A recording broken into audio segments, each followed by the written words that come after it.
मित्रांनो, स्वाभिमान शोध अस्तित्वाचा या मालिकेच्या आजच्या भागामध्ये प्रभाकर सर शांतनूला सांगत असतात की मला पल्लवीच्या मनाचा अगोदरच अंदाज आला होता. पल्लवी तुझ्यावर खूप प्रेम करायची.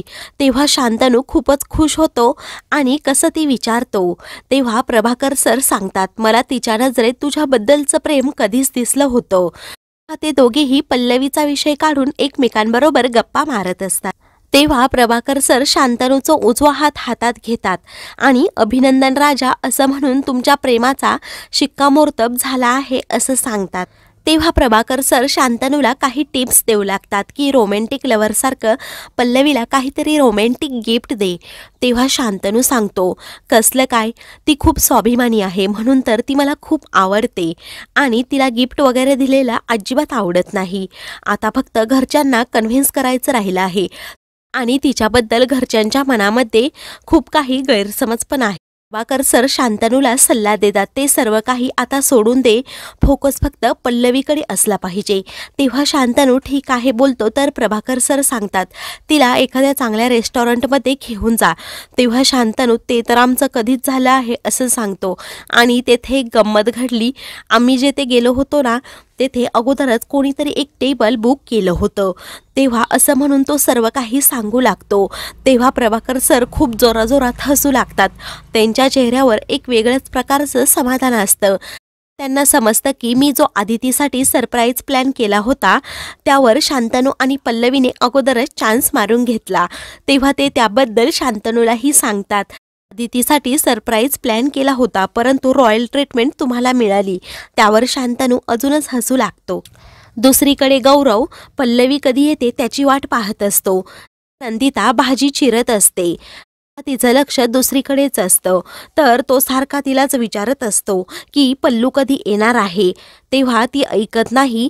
तो जोरात तिच्यावर ओरडतो. गौरवला घाबरून सुरी अचानक तिच्या बोटावरच येते. नंदिताचं बोट कापतं. तिच्या बोटातून रक्त वाहू लागतं. गौरव पाहतो तर नंदिताचं बोट खूप कापलेलं असतं. तेव्हा तो उद्धटपणेच तिला बोलतो, हळद वगैरे काहीतरी लाव बाय असं म्हणून तो तेथून जातो. तर नंदिताला खूपच त्रास होत असतो. दुसरीकडे शांतनू पल्लवीला घेऊन गाडीतून चाललेला असतो. तो पल्लवीला सर्व काही सांगून टाकतो की आपण त्या दिवशी हॉटेलमध्ये गेलो होतो ना, ते सरप्राईज मी प्लॅन केलं नव्हतं, ते बाबांनी केलं होतं. त्यांनीच आपल्याला रॉयल ट्रीटमेंट दिली. तेव्हा ते दोघेही खूपच हसत असतात आणि बाबा आपल्यावर चिडले नाहीत ना असं पल्लवी शांतनूला विचारते. तेव्हा माझे बाबा खूप सपोर्टिव्ह आहे असं शांतनू सांगतो. तर आदिती मॅडम खूप लकी आहेत असं पल्लवी बोलते. आदितीचं नाव घेतल्यावर मात्र शांतनूचा चेहरा उतरतो. तेव्हा पल्लवी सांगते, आज मी त्यांनाच भेटायला चालले आहे हे शांतनूला कळता कामा नये.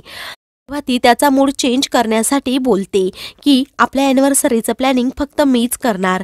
तेव्हा शांतनू लगेच गाडी थांबवतो आणि आपल्या ॲनिव्हर्सरीचं प्लॅनिंग केलं पण आहे असं म्हणून मी तुला समुद्रकिनारी फिरायला घेऊन जाणार असा पल्लवीला शब्द देतो. तुला माझ्याबरोबर समुद्रकिनारी फिरायला आवडेल ना असं तो पल्लवीला विचारतो. तेव्हा पल्लवी शांतनूचा हात हातात घेते. का नाही आवडणार, मी समुद्र पाहतच लहानाची मोठी झाली आहे असं पल्लवी शांतनूला सांगते. तेव्हा शांतनू सांगतो, ज्या दिवशी आपली ॲनिव्हर्सरी असेल त्या दिवशी फक्त आपण दोघे फिरायला जायचं, एकमेकांचा हात हातात घ्यायचा. मी तर त्या समुद्राकडे पाहत आणि तुझ्याकडे पाहत पूर्णपणे दिवस काढणार. आपल्याजवळ कोणीही नसणार, आपल्या खूप गप्पा होणार असं म्हणून तो अगदी रोमॅन्टिक होतो आणि पल्लवीच्या प्रेमात अगदी रंगून जातो.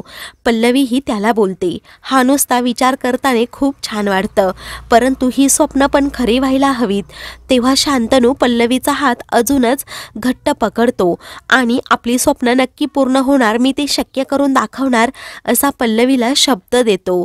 त्यानंतर पल्लवी स्वप्नातून अगदी जागी होते आणि शांतनूला सांगते, आता आपण निघूयात.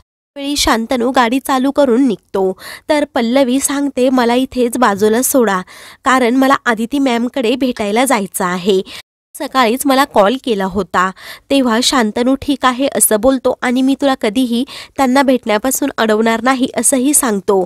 पल्लवीला तेव्हा खूप छान वाटतं. तेव्हा शांतनू पल्लवीला आदिती मॅडमच्या घराजवळ सोडतो. तर पल्लवी घरात जाते. पल्लवी घरामध्ये आल्यावर माझ्या मार्गदर्शक, माझ्या गुरु आता माझ्या सासूबाई होणार आहेत असा ती विचार करते आणि हा विचार करता करता मनातून खूपच खुश असते. तिला स्वतःवर विश्वास नसतो की मी खरंच आदिती मॅडमची सून होणार आहे. आदिती मॅडमला कसं फेस करावं हे पल्लवीला सुचत नाही, तेव्हा ती खूप टेन्शनमध्ये येते. तर इकडे आदिती मॅडम कपाटातून एक छान नेकलेस काढतात आणि स्वतःशीच बोलत असतात, माझी पल्लवी, माझी आदर्श विद्यार्थिनी, अगदी मन मिळावू, सर्वांना समजून घेणारी, अगदी मोहक आता माझी सून होणार आहे, माझ्या शांतनूची बायको होणार आहे असं म्हणून त्या नेकलेसवरून हात फिरवत असतात. त्यांना तो पल्लवीला गिफ्ट करायचा असतो. त्या मनातून खूपच खुश असतात. असं म्हणून त्या पल्लवीजवळ जातात. तर पल्लवीला खूप लाजल्यासारखं होत असतं. तेव्हा आदिती मॅडम पल्लवीला तो हार गिफ्ट करतात. तेव्हा पल्लवी हे काय आहे असं विचारते. तेव्हा आदिती मॅडम तिला ते उघडून पाहायला सांगतात. पल्लवी उघडून पाहते तर छान सोन्याचा नेकलेस असतो. तेव्हा पल्लवी हे मला नको आहे असं बोलत असते. तर आदिती मॅडम सांगतात, माझ्या मुलाचं लग्न ठरेल त्यावेळी मी माझ्या होणाऱ्या सुनेला हा नेकलेस गिफ्ट करणार असं केव्हाच ठरवलं होतं. परंतु पल्लवी ऐकायला तयार नसते. ती तो नेकलेस घेत नाही. आदिती मॅडम तिला सांगतात, मी पल्लवी शिरशेकरला हा नेकलेस देतच नाही, मी माझ्या होणाऱ्या सुनेला म्हणजे पल्लवीला देत आहे. तर पल्लवी पुढे सांगू लागते की मी तुम्हाला सांगणारच होते, परंतु मनात खूप काही शंका होत्या, त्यांच्याशी मी बोलून सर्व काही क्लिअर करून घेतलं. तेव्हा त्यांच्याशी म्हणजे कुणाशी असं म्हणून आदिती मॅडम तिची गंमत करत असतात. म्हणून त्या पल्लवीवर खूप हसत असतात. तर पल्लवी खूप लाजत असते. त्यानंतर पल्लवी पुन्हा तो नेकलेस आदिती मॅडमला देऊ लागते. तर आदिती मॅडम सांगतात, नवीन सुनेचं असं स्वागत करायचं असतं, कोणता तरी पारंपरिक दागिना द्यायचा असतो. तेव्हा पल्लवीला लगेच सुपर्णाचं बोलणं आठवतं की कशा प्रकारे निहारिकाला तिने सूर्यवंशी घराण्याचा नेकलेस दिला होता. त्यावेळी आदिती मॅडम पल्लवीचा हात हातात घेतात आणि नवीन सुनेचं स्वागत असंच परंपरेने करायचं असतं असं सांगतात.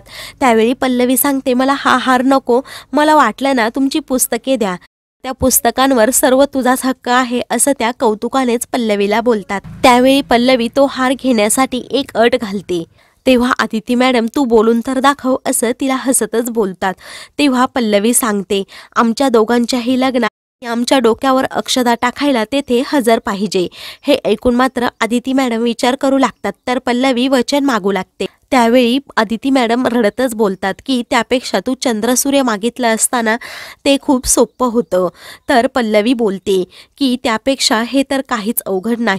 आदिती मॅडमला खूप वाईट वाटतं. त्या आपले डोळे पुसत असतात. तर पल्लवी पुन्हा मुद्दाम तो हार देऊ लागते.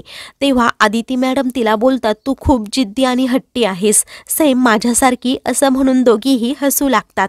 तर पल्लवी तो हार स्वतःजवळ घेते. आदिती मॅडम तिची गंमत करत बोलतात की तुझ्या अहोंना दाखव. तर पल्लवी पुन्हा लाजू लागते. तेव्हा आदिती मॅडम तिला सांगतात, आज जगातील सर्वात आनंदी व्यक्ती मी आहे, कारण माझ्या शांतनूच्या आयुष्यात तू आली आहे असं म्हणून त्या दोघीही एकमेकींना घट्ट मिठी मारतात. तर मित्रांनो, पुढील भागामध्ये निहारिका पल्लवीला सांगते की मी इथे असेपर्यंत तुमच्या दोघांचं लग्न होणार नाही. तर दुसरीकडे पल्लवीने कोणता तरी निर्णय परस्पर घेतलेला असतो. तेव्हा शांतनू पल्लवीवर खूप ओरडतो. तर मित्रांनो, अशाच मालिकेंचे पुढील भाग पाहण्यासाठी चॅनलला सबस्क्राईब करा.